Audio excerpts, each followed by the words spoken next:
Both sides reportedly viewing it as a potential deterrent to future caravans. It comes just days after President Trump authorized troops stationed at the southern border to use lethal force if necessary. Customs officials saying they hope it doesn't come to that. We have been preparing for both, and that is why we've been looking at our fence lines. That is why we've been looking at our ports of entry and working with the Department of Defense on making sure that we are closing any gaps that we see out there with some obstacles in infrastructure. Obviously, what we are requesting and what we are expecting is the caravan members to follow the orderly process of applying for asylum, but we are preparing for the worst. Brian Yennis is reporting from West Palm Beach near the president's Mar-a-Lago resort where he's staying this holiday weekend. What more do we know, Brian, about this new immigration plan? Good evening, John. Well, the plan is called Remain in Mexico, and under the agreement between both nations, what they've decided is that those immigrants who are traveling through Mexico seeking asylum in the United States will have to remain in Mexico until their court case and their asylum case is processed. And from what we understand here with the system in the United States, that process could take as long as 2 to 5 years. Now, according to reports, the details are still being finalized. There has not been any kind of final signed agreement. We reached out to the White House for a statement. They neither confirmed nor denied the existence of an agreement. In a statement to Fox News, they said, quote, President Trump has developed a strong relationship with the incoming Obrador administration, and we look forward to working with them on a wide range of issues. Now, this agreement between Mexico's newly elected president, Andrés Obrador, and President Trump provides a solution to the so-called catch and release policy. The president has railed against that policy. Currently, immigrants who are caught illegally at the border and claim asylum, they are released into the United States until their cases come up. Critics say some never show up for their court dates and some get lost in the system. Now, the number of asylum applications has more than tripled over the last 5 years to 141,000 in 2017. There's a backlog of 318,000 asylum applications right now. Officials hope this new agreement will deter more migrant caravans from coming. There are some 5,000 migrants in Tijuana right now that are hoping to apply for asylum in that caravan. The mayor there is calling it a humanitarian crisis. Some 5,900 U.S. troops are on the border. They are unarmed, and they are there to reinforce the Border Patrol. They've been ordered to potentially detain, if they need to, migrants, but only for just a few minutes. Because of the law, they have to then give those immigrants back to the custody of the Border Patrol. John, it's safe to say we can expect some legal challenges from this. Human rights activists are already saying this undermines immigrant asylum rights, and also there's a danger there, perhaps leaving these migrants in cartel-controlled territories along the border for months or years. John. Meantime, Brian, there is also a report the president is growing more and more dissatisfied with his Treasury Secretary, Steven Mnuchin. That's right, John. Look, the Dow just had one of its worst weeks of the year. The Dow down 4.4%, the S&P down 10%. I mean, that's correction territory. And the Wall Street Journal is reporting that the president is unhappy with these recent stock market declines, and it has drawn the ire towards Treasury Secretary Steven Mnuchin, mainly because Steven Mnuchin is the one who recommended the appointment of Federal Reserve Chairman Jerome Powell. And Powell has raised interest rates 3 times this year, so far from 1.5% to 2.75%. And Trump has publicly said he thinks Powell is raising interest rates way too fast and it's stunting growth. In fact, he says he considers interest rate hikes the biggest threat to this economy. And last night, the president tweeted that this Wall Street Journal report on Mnuchin was not true. He said, quote, I am extremely happy and proud of the job being done by U.S. Secretary Treasury Steven Mnuchin. The fake news likes to write stories to the contrary, quoting phony sources or jealous people, but they aren't true. They never like to ask me for a quote because it would kill their story. John, the president said he planned on interviewing some folks for a couple or a few positions on his administration, but he did not elaborate as to which positions he was interviewing for. John. More palace intrigue ahead. Brian Yennis, thank you. A major development in the Russia probe as Jerome Corsi, an associate of Roger Stone and longtime ally of President Trump, says he's been discussing a possible plea deal with special counsel Robert Mueller. Here is former Deputy Assistant Attorney General Bob Driscoll on what this could mean for the Mueller investigation. It does seem like it's coming down to the end. You know, the top of the pyramid would be Trump. He submitted his questions. It looks like it should be winding up. And unless we see, again, I've been saying this all along, unless we see more than we've seen publicly, and there's always the chance of something out there we don't know about, none of this seems to connect to Trump-Russia collusion. Garrett Tenney is in Washington live now with more. Garrett, how does Jerome Corsi fit into Mueller's investigation? Well, John, Jerome Corsi's connection to Roger Stone is key here. Investigators have been trying to connect the Trump campaign to Russia. And to do that, they've been looking into any possible contacts that Trump associates had with WikiLeaks. Back in 2016, Corsi told friends that he believed WikiLeaks had the emails of Clinton campaign chairman John Podesta and would release them as an October surprise, which is what happened. Prosecutors want to know if Corsi had a secret contact with WikiLeaks and if he had used that to pass information along to Trump advisor Roger Stone, who then could have shared it with the Trump campaign. Corsi denies those allegations, but says after cooperating with Mueller's team for the past 2 months, he's now discussing a plea deal. Last week, he said he believed he had walked into a perjury trap. I fully anticipate that the next few days I will be indicted by Mueller for some form or other of giving false information to the special counsel, but I'm going to be criminally charged. And this has been one of the most frightening experiences of my life. Yeah, Corsi is one of several people close to Roger Stone that Mueller's team has interviewed already, John. So what is Roger Stone saying about Corsi's potential plea deal? Well, Roger Stone has really been a central figure in Mueller's probe of the WikiLeaks emails because of comments he made during the campaign suggesting that he was in contact with Julian Assange. He later walked those comments back, but in a radio interview Friday, Stone again denied having any connection to WikiLeaks or to Russia. This idea that Jerry Corsi could implicate me, there's simply no evidence whatsoever that would show that I knew about the source or the content of any allegedly stolen emails or any allegedly hacked emails that were published by WikiLeaks. Just not so. Stone has repeatedly said he expects that he will be indicted at some point, likely along the lines of perjury as well, but he maintains that Mueller is on a witch hunt for something that simply isn't there. John? Garrett Tenney in Washington. Thank you. You got it.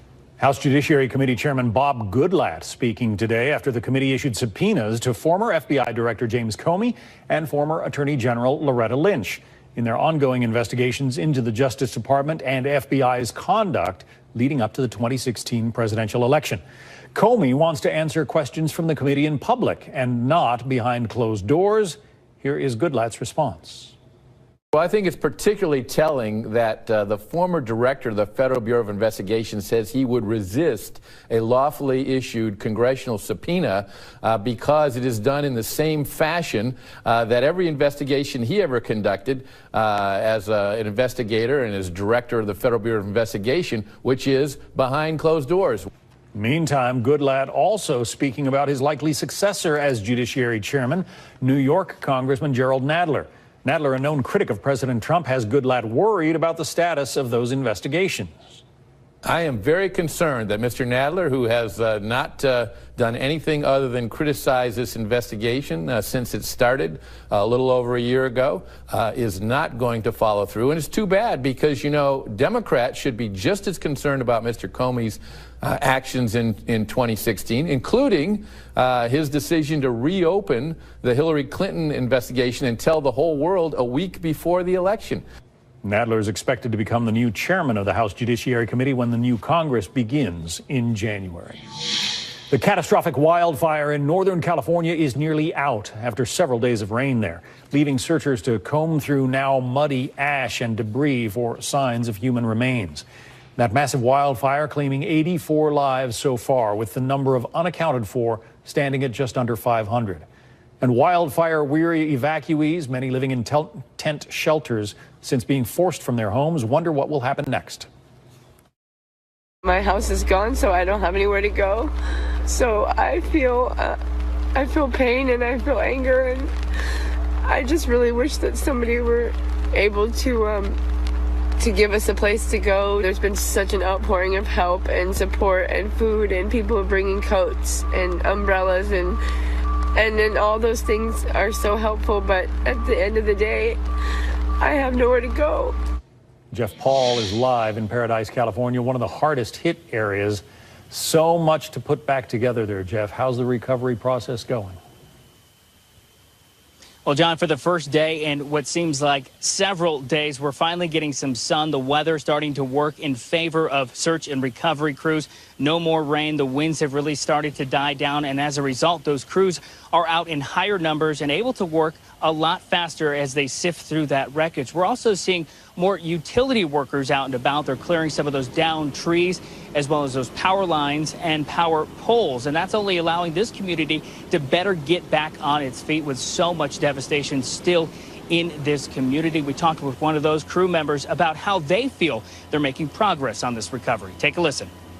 Things kind of start slow. The logistics are crazy in a big event like this. And then as soon, we get into it, and then things really start to progress real quickly, once everything comes together. Now, nearly 14,000 homes in this fire, the Camp Fire, were destroyed. So it's going to take a long time until this community can even get close to recovery. And John? what about the residents? When can they get back in? Yeah, we've heard some different varying reports that that's going to start happening more and more. In fact, a few hours ago, we got one report that authorities are going to let some of those residents return home, but just for a 24-hour period. That's going to allow them to at least see if their home was burned to the ground or if there are some items that are salvageable, or in some cases, maybe pick up pets that they didn't even have time to come back for. And we're seeing more of those search and rescue crews as well as animal rescue crews out and about feeding some of these pets. And for folks at home who've never been through a devastating and fast-moving fire like this, some might question why on earth anyone would leave their pets behind. But the answer to that question isn't always so obvious or easy. A lot of dogs were taken. People grabbed their dogs, but some people weren't home when the fire exploded, so they had to leave they couldn't go back. They couldn't go back because the fire department would not let them go into a fire. Now, that number of dead has stayed the same. It is at 84 for the last 24 hours, and they're hoping that it stays that way. It's an unfortunate number no matter how you look at it. Also, the number of unaccounted for still in the hundreds, but that continues to go down as they cross more and more people off of that list. John? Jeff Paul, Paradise, California. Thanks. Federal scientists releasing the National Climate Assessment Report, which gives a terrifying look into how climate change is affecting the nation. The report says extreme weather and climate-related events could worsen in the future and significantly impact our economy. Ellison Barber has more. John, climate change is negatively impacting the United States now more than ever. That is according to the latest National Climate Assessment. The report found that many extreme weather and climate-related events have already become more frequent, intense, and widespread. The authors of this report say they expect many of those events to continue to increase or worsen. And this warming trend can only be explained by human activities, especially emissions of greenhouse gases into the atmosphere. If there is not substantial and sustained global mitigation and regional adaptation efforts, the report warns, climate change is expected to cause growing losses to American infrastructure and property and impede the rate of economic growth over this century. This report is over 1,600 pages. It looks at the impacts of climate change now and in the future. It says that some aspects of our economy could see some improvement in a warmer world, but long-term, officials say it's going to hurt the U.S. economy. According to the report, weather and climate disasters have cost the U.S. nearly $400 billion since 2015. This sort of assessment is released every 4 years. It's mandated by Congress and the Global Change Research Act of 1990. 13 federal agencies are part of the group that worked on this report. The Trump administration released it, though the report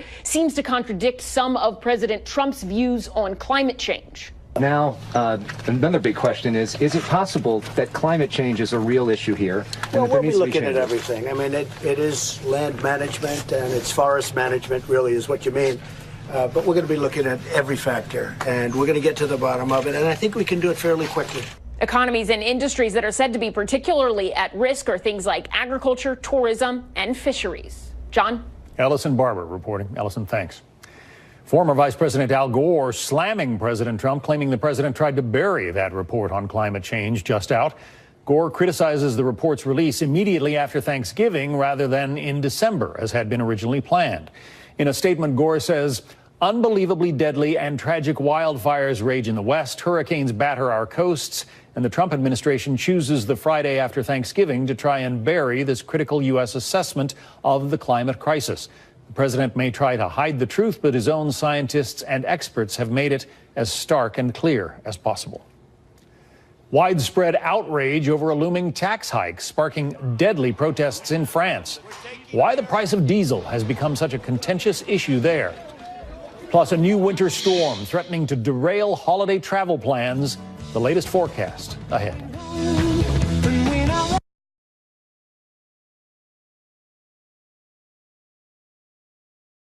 Days left for you to become a Fox Nation founder. Get new can't-miss live opinion shows daily and documentaries and specials that tell the real stories behind the headlines. Exclusively on Fox Nation. Plus, get limited-time available exclusive merchandise and Fox Nation special access to events with your favorite personalities. Stories done right, politics done right. Fox Nation, opinion done right. Become a founder now. Now, a Fox News weather alert. Holiday travelers fresh off a frustrating day of traveling to reach their Thanksgiving destinations. They're now bracing for delays on the return trip home, thanks to a massive winter storm. The system threatens to dump heavy snow from the Great Lakes to the Rocky Mountains. AccuWeather meteorologist Paul Williams joins us with a look at the forecast. Paul. Well, it's looking rather grim at this particular moment because we're looking at blizzard warnings. That's including Colby, Hastings, Kirksville, and then we have at least winter storm warnings. Now, the difference between these two, we're looking at 6 to 12 inches of snow here, 6 to 12 inches of snow here, and blowing snow and visibility blocked for a 3, perhaps even 4-hour period. And then we have various winter storm advisories in effect. Now, when you take a look at the radar right now, it looks innocent, but it's not. It's in fact, as the sun goes down and the temperatures will drop, all of this green representing the rain is going to change over to blue representing the snow, and it's going to change over in a mighty way and create the opportunity of, unfortunately, dangerous travel for us along I-25, I-80 particularly, as well as I-70. Travel is going to be really compromised along I-35. Power outages because of these very gusty winds, and there's going to be a problem with drifting snow. Here's a look at our forecasting models. We start at 11 o'clock Central Time. You see all this green is going to change over to the blue that I was just telling you about. As you see that slide through going into early Sunday morning, you see this deeper blue here? Well, that's where the 6 to 8 and 12 inches of snow, that's where that can kick in. And we're looking at that then collapsing over the Chicago area by Sunday evening, and then it continues to move towards the northeast as we go into Monday. And this is producing what I call a three-eyed monster because widespread heavy rain throughout Ohio, portions of Pittsburgh, as well as western portions of Pennsylvania. This slice of mix, we're talking about icing that could rival at about an inch. And then we have snow, and on the backside of this, blizzard conditions giving us poor visibility. This is indeed a serious storm. And by the way, in the Northeast, we have problems with icing there as well. Wow. Paul Williams, thanks for the heads up. We go now to Jackie Heinrich, who's been talking to travelers at LaGuardia Airport here in New York City. Jackie, the airlines are letting passengers change their flights for free? John, the airlines are doing damage control. They're bracing for delays, and they're allowing passengers to change their tickets for free in some Midwestern cities that are expected to bear the brunt of this storm. If you're traveling on Delta, American, United, or Southwest out of Chicago, Cedar Rapids, Des Moines, Milwaukee, or several more cities, check with your airline for a free flight change. While you're at it, you might want to check with hotels if you need to extend your stay. Chicago is a hub for a number of airlines, including American, United, and Southwest, so winter weather there has the potential to impact far reaches of the country. It has people heading home to the Windy City scrambling to beat the storm. I really don't like traveling during the holidays, but we decided to travel this year, so I wanted to get out of town ahead of the big crowds on Sunday. So hopefully we'll be out on schedule and back home for the snow tomorrow. While winter weather and holiday travel are never a good mix, this year could be the worst in recent memory. According to AAA, 54.3 million people are traveling 50 miles or more this holiday weekend. That is more than any year since 2005. Here at LaGuardia, 95% of flights on American Airlines are full. Similar statistics for other airlines. So airline officials are really suggesting to folks, if you can get out early, you should. John? And it's not just the flights. The roads are going to be a problem, too. They are. The worst delays are expected in Boston, San Francisco, and New York City. According to mobility analyst Inrix, travel by car could take 4 times longer than a normal trip, with the worst times to drive happening after 4 p.m. in most cities. That's 4 p.m. tomorrow. Gas prices are also higher than the last 4 Novembers on record, with the national average at $2.79 a gallon, although those prices did not seem to deter people from travel, with overall automobile travel up 5% from last year. So with this storm set to hit, it's also a good idea to check your car for dead batteries or for flat tires. AAA is estimating they'll rescue 360,000 stranded motorists over this holiday weekend. So it's safe to say, whether you're getting home by plane or by car, you're probably not going to be alone in your travel woes. John? Good advice, Jackie Heinrich. Thank you. A huge explosion jolts a St. Paul, Minnesota neighborhood. Security footage capturing the moment a house is blown apart, spewing an enormous fireball. The blast leveling the house, blowing out windows and walls of nearby homes as well. Firefighters pulled an 80-year-old man from the wreckage. His family says he's in the hospital with burns. Fire officials are investigating the cause, but they say most likely it was a gas explosion. We're getting an update on a Black Friday shooting at a mall near Birmingham, Alabama. Authorities now saying a 21-year-old man shot and killed by a responding police officer is not believed to be the gunman. That goes against their original assessment. Investigators also believe there's at least one shooter still at large. The initial gunfire left 2 people injured. Police say they regret the inaccuracy in their first statement to the media, and the officer who shot the 21-year-old has been placed on leave pending the outcome of an investigation into the incident. A protest turns violent in Paris as demonstrators clash with police and fire and smoke fill the streets. We'll have the latest on that. Plus, Roger Stone reacts to the news about his associate Jerome Corsi, who's been negotiating with special counsel Robert Mueller about a possible plea deal. What could this mean for the Russia investigation? Let's be clear. This is no witch hunt, as the president has falsely tried to claim. This is a methodical, professional, unbiased criminal investigation. I'm John Scott, and this is the Fox Report. It's the bottom of the hour, and if you're just joining us, French police firing tear gas and water cannons trying to break up demonstrations in Paris and making dozens of arrests as thousands gathered today in the capital, venting anger against rising fuel taxes and Emmanuel Macron's presidency. Protesters say French people are fed up with increasing taxes. The big companies like McDonald's should pay. They pollute. They are the first polluters of France. All the big companies should pay taxes as everybody does. IKEA and others, and also the big bosses, but especially the wealth tax. That's important. The government suppressed the wealth tax, and now they make the ordinary people pay. That's not normal. Ryan Chilcote has the latest there.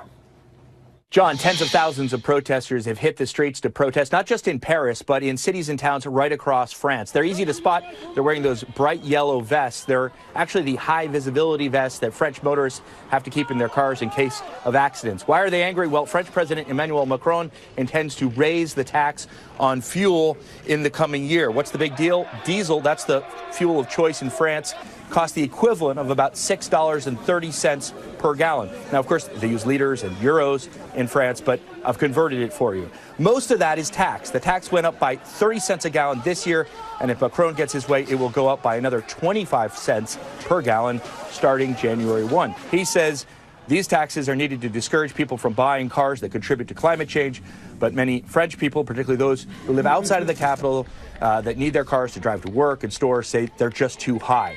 Macron was already battling a perception that he is out of touch with working class people. Some critics even refer to him as the president of the rich. Now, protests, even riots, are not particularly unusual in France, but these demonstrations that have been going on for a week now are alarming many French people. Already 2 people killed, hundreds injured. John? Reporting from London. Thanks, Ryan. To the United Kingdom, where Prime Minister Theresa May writing an open letter to the British public asking them to back her Brexit deal to bring reconciliation for the whole country, no matter whether they voted for Brexit or not. This move comes after May agreed to Spain's demands over the future of Gibraltar. The crucial vote on her deal is expected to take place in Parliament next month. I have no idea what this is about, other than to say that the assertion that Jerry Corsi knew in advance that John Podesta's emails had been obtained and would be published would be news to me, because he never told me anything of the kind, and he never obviously passed on any such documents. That's former Trump advisor Roger Stone on the news that his associate Jerome Corsi is in negotiations for a plea deal with special counsel Robert Mueller. This comes nearly 2 weeks after news broke that Mueller was likely to indict Corsi for perjury in his investigation into Russia's interference in the 2016 presidential election. Joining us now, Julia Manchester, news reporter for The Hill. Julia, the devil is always in the details in these matters. What do we know about what Jerome Corsi might have told Robert Mueller's investigators that has him talking about a plea deal with them? Right. So, John, what we're seeing now from what Corsi has been saying is essentially a confirmation of reports that he was working to get to a plea deal with Mueller. Now, Jerome Corsi could prove to be a crucial link in this investigation in linking a member of Trump's orbit or the Trump campaign, namely Roger Stone, to WikiLeaks. We saw that Roger Stone during the campaign, reportedly bragged about having connections to WikiLeaks, that he had this back channel. He also predicted in a tweet saying that Hillary Clinton's former campaign chairman, John Podesta, would spend some time in the barrel, hinting at the fall. And then we saw that the email leaks turned out to occur in October, what many of us in the campaign business call an October surprise. So Roger Stone, Jerome Corsi, who also made a similar prediction, have denied that they had any knowledge of it, just saying that it was a prediction. But what Mueller's team really needs to know at this point is whether Jerome Corsi has a secret source linking him to Julian Assange or those in WikiLeaks. But it's not illegal to have a secret source. I mean, that's what we do in journalism all the time. What would be illegal about Jerome Corsi getting some information from WikiLeaks? Well, I think him being involved in, I guess, that hack could, somehow link him to the leak of emails that we saw in the 2016 Democratic National Committee and John Podesta's emails. So I think that's what Robert Mueller's looking in right now. If we see him being honest if Robert Mueller finds him to be honest about this, we could see that he could potentially come out not unscathed, but with a plea deal in this scenario. John Sale is a former Watergate special prosecutor who spoke on Fox News earlier today. He says he's not necessarily all that impressed with what prosecutors seem to have here. Listen. In the federal system, what do plea discussions mean? It means cooperation, which is the key to the jailhouse. And the only way you do that is if you say what the prosecutor wants to hear. And in this case, clearly it's to implicate Roger Stone with advanced knowledge of the hacking and of the leak. And of course, he's not giving that. So he's going to be indicted. And I don't think the special prosecutor has advanced the ball at all. So John Sale is not all that impressed, but Roger Stone seems to be, I don't know, a little nervous, shall we say? Yeah, we saw Roger Stone kind of speak out again about this yesterday. He was saying that Corsi was essentially being pressured, that he'd never had this he never had this conversation with Corsi, etc. But I think a lot of observers would look at this and say, well, Roger Stone's being nervous, and if he knows that Jerome Corsi didn't say this, that would mean he would have had to have some sort of conversation with him. So I would want to know, and I'm sure Mueller would want to know, what conversations those two are having throughout this process. Everyone assumes that this investigation is winding down now that the president has given written answers to some of Mueller's questions. Bob Driscoll, a former deputy assistant attorney general, says the question is, where does this probe go next and who does it target? Here's Bob. I think the real question is whether there's any inner circle people left. I mean, the president can't be indicted while he's in office. We know that. So the Mueller could write a report concerning the president, possibly make a referral to Congress, but that wouldn't go anywhere given the political situation. The real question, for me at least, is what's going to happen with Kushner and Don Jr. and those folks. Are they in the clear or not? And if it stops with what we've seen publicly, it just doesn't seem like there's a ton there. So again, another, high-level former law enforcement official who doesn't seem to think the Mueller investigation has developed a lot of legs here. Right, John. So we've seen a lot of chatter around that controversial Trump Tower meeting that Jared Kushner and Don Jr. organized with that Russian lawyer, and I believe it was in June or July of 2016. But we haven't seen much fruition in that, I guess, in recent months in terms of the Mueller investigation. So it seems right now that Roger Stone is kind of the main focal point of all of this. So whatever happens with Corsi and Stone, it seems like that will eventually lead to the end of this, or it could, but obviously there's many surprises in all of this as well. Well, Roger Stone is close to the president, but putting Roger Stone in the vice doesn't necessarily implicate the president. No, it does not. Roger Stone is, as we've discussed before, is close to the president. However, he's more in that orbit. Roger Stone doesn't work in the White House, and he's not, I guess, directly connected with anyone right now. So it doesn't directly implicate the president, no. Julia Manchester, reporter for The Hill. Julia, thanks. Thank you. The clock is ticking as Congress tries to avoid a partial government shutdown. House Republicans are hoping to strike a deal before the end of the year while they have the majority. But with the deadline less than 2 weeks away now, Democrats are not going to make it easy. Kristen Fisher has details. The Republicans are in charge. And if the government shuts down, it's on their back. The congressional clock is ticking. And if members of the House and Senate want to keep the lights on, they'll have to act fast. December 7th is the deadline for Congress to pass a bipartisan spending bill to avoid a government shutdown. The big sticking points, funding for the border wall and protecting the special counsel's investigation. With respect to the Democrats here in the Senate and in the House, that we hope that they will decide that they want to play a constructive role and put up a record of legislative accomplishment rather than spending all their time launching investigations. The American people are watching closely, and they want to make sure that justice is served, and if there's a political effort to stop that, they'll notice. The Democrats have hinted at leveraging their votes by attaching protection for the special counsel to the year-end spending bill. And there's a threat from retiring Republican Senator Jeff Flake, who vows to hold up any more judicial appointments until the Senate votes on the Mueller protection bill. With only 3 weeks left, the post-midterm agenda is looking like a lame duck. And despite Democrats wiping out the Republican majority in the House, President Trump is making his own threats when it comes to the border wall. We're talking about quite a big sum of money, about $5 billion. If I was ever going to do a shutdown over border security, when you look at the people coming in, this would be a very good time to do a shutdown. I think that's going to be crucial. We're going to make sure, do everything we can in the lame duck to get that funding in. Senate lawmakers agreed to provide $1.6 billion for the border wall.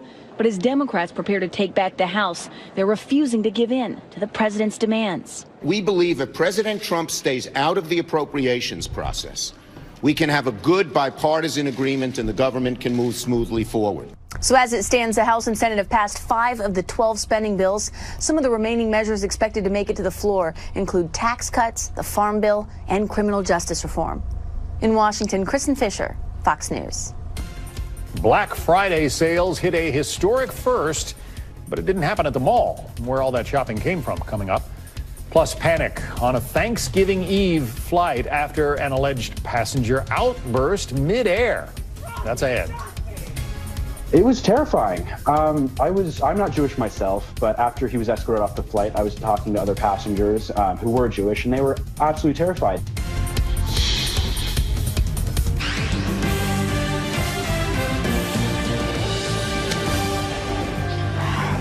Welcome to this special edition of Hannity, Law and Order in America. First of all, I hope everyone had a very happy Thanksgiving. I'm Judge Jeanine Pirro in tonight for Sean. Tonight, Republicans in Congress subpoena James Comey and Loretta Lynch, but Comey vows to resist. More on this explosive story later in the hour. And Black Friday mayhem. We'll show you the wild footage we've got of what people will do for a sale. But first, today President Trump is addressing the crisis on our southern border and calling for funding of the border wall, tweeting, quote, Republicans and Democrats must come together finally with a major border security package, which will include funding for the wall. After 40 years of talk, it's finally time for action. Fix the border for once and for all now. Now, the president's call for action comes as over 6,000 members of the migrant caravan have reached the Mexican border town of Tijuana. And at one point, a small group of protesters broke away from the caravan and got within 500 feet of the U.S. border. And in an interview released yesterday, get this, Hillary Clinton told The Guardian that Europe needs to get a handle on immigration to stop the growth of right-wing populists. Hillary says, quote, I think it's fair to say Europe has done its part and must send a very clear message. We are not going to be able to continue to provide refuge and support because if we don't deal with the migration issue, it will continue to roil the body politic. Joining us now with reaction is America First Action senior advisor and former Trump press secretary Sean Spicer, Fox News contributor DeRoy Murdoch, and National Border Patrol Council Vice President Art Del Cueto. All right, good evening, gentlemen. Thank you all for being here. You know, I have to start with Hillary, only because I always like to start with Hillary. I mean, did this woman, did she have a lobotomy? Why is she now saying, we've got to tell Europe they have to stop the migration? It's a royal to the body politic. Sean Spicer, hit it. I'm not sure if anyone's listening to her. That's the bigger issue. I don't know what, I mean, it's funny. She stands in the way of immigration reform. She does everything she can to stop dealing with it in this country, and yet she wants to preach to Europe what they should be doing, and then somehow comes up to this kooky response that somehow because they've allowed all these people into their borders, had open border policies, that's given rise to the populist movement that created Brexit and Trump. I don't really even fully appreciate what she's trying to get through. It sounds like a bunch of gobbledygook, to be honest with you. Well, you know, DeRoy, I personally was shocked momentarily, but then when I thought it through, I said to myself, the truth is that she will change her opinion. She and Bill are notorious for this based upon the way the wind blows. So it tells me one of two things, that, you know, she's a chameleon. No, absolutely. Yes, she is. But secondly, that she's willing to throw the refugees to the wolves because she thinks it's helping the politics of her opponent. What does that tell you about her? Well, I mean, it's very simple. You take whatever argument she's making about Europe and you apply here. I mean, if we're going to have this situation of chaos with people breaking in from the Guatemalan-Mexican border and then breaking into our border as well, it's only going to fuel people who believe in what President Trump says, which is we have to have border security. And I just say, look, you know, if that argument applies to Europe, it definitely applies over here as well. All right. Let's see if she's consistent about it. Oh, she is. That she is. And Art Del Cueto, you are the man at the border. Tell us what is going on there and tell us what is wrong with the President of the United States saying that if you want to seek asylum, come in the right way, come through a legal, you know, entrance. There's nothing wrong with what he's saying. Judge, the reality is we now have a president that he's doing what no other president has done, and that's pretty much making sure that our nations are secure. Short of grabbing a gun and a rifle and being at a point himself, he's done everything he can. It's now up to the Democrats and the Republicans to come together and do the right thing and help out with the bills that he's trying to present. And I'll be honest, it falls on the leadership within the DHS and Homeland Security. This is a man that's on point, and he's showing he cares. Okay. It doesn't matter what side of the aisle you're on. You want security in your borders. Oh. You want security in your home. Everyone locks their doors at night. Okay, but let me ask you this. You said something. It comes down to, you know, the leaders of Homeland Security, and that would be Kirstjen Nielsen. What is she not doing right, or what is she doing wrong? You know, what I'm saying is they need to get on the right path. When you have a president saying, I need you to stop catch and release, and catch and release has not stopped, I think that's a problem. Okay. All right. And Sean Spicer, I mean, you were there when all this was, when you were in the White House with the catch and release that was started with the Obama administration. What can the president do about that, especially in light of this federal judge? You know, every time he does something, and we're going to talk about this in the next segment, you know, you got a federal judge willing to stop it. But what about catch and release? How do we change that? Well, I think this president has actually changed the entire dynamic because he's made it very clear. He's talked about that they're going to be stay in Mexico, apply for asylum there unless they can prove that they're in imminent danger. He has upended all of the precedent that has gone on before this and taken away just the talk and the rhetoric that we've gotten from so many politicians and replaced it with action. This president, I think, has done as much as he possibly can through executive order and action and through his administration, through DHS. He truly does need a partner in Congress in these remaining days of this lame duck Congress to give him the funding that he needs for a border wall and border security and additional border